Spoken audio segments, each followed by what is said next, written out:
Hey Tiger fans, Mark Fitzpatrick in the Tiger Club of Kansas City. It's Tuesday, October 2nd. Very special guest speaker today, former Northwestern and Colorado coach Gary Barnett.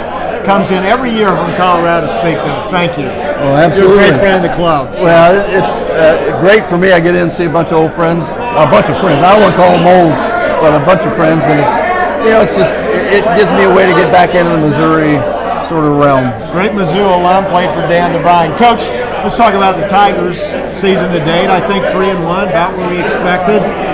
Very critical game, I think, coming up against South Carolina. Your thoughts? Yeah, I agree totally. And I think there's 3 games out there that teams are pretty even. I think this is one of them. I think Florida, and I think probably Kentucky.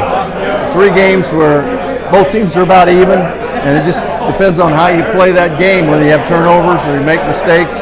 But I think it becomes critical. Those games become critical in separating you from being a really good football team from just being a good football team.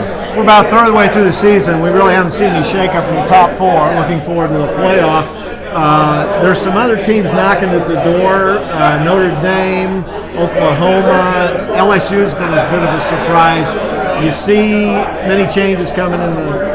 No, I sort of would see that. I think Washington's a team that can creep in there. I think LSU maybe because they played so well.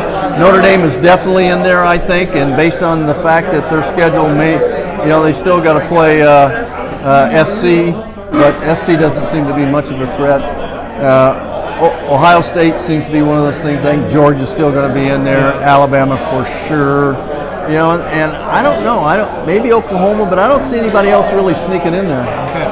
You had some interesting comments today about the new redshirt rule, which allows a player to play 4 games and then could redshirt.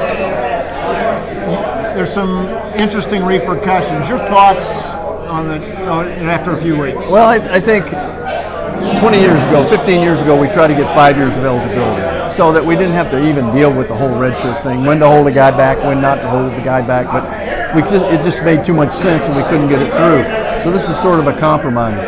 I think the whole thing was put in so that coaches could let players be involved. It's proven they do better academically when they're involved and have a chance to play.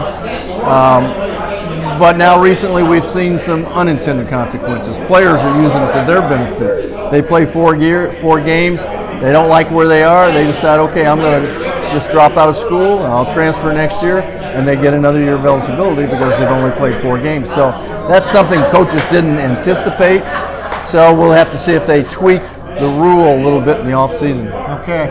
Hey, he's a great former coach, current college analyst. If I am not wrong, you are the only guy ever to win a conference championship in the Big Ten and the Big 12. I think that's probably true. That's quite an accomplishment. Well, thank you. A great career, great representative, University of Missouri alum. Thank you very much for coming in. Hey, next week, head basketball coach Cuonzo Martin will be our guest speaker. First time he's ever spoken to the Tiger Club, so make sure you're here at the Flea Market. That will be Tuesday, October 9th. For more information about the club and membership, check us out at kctigerclub.com.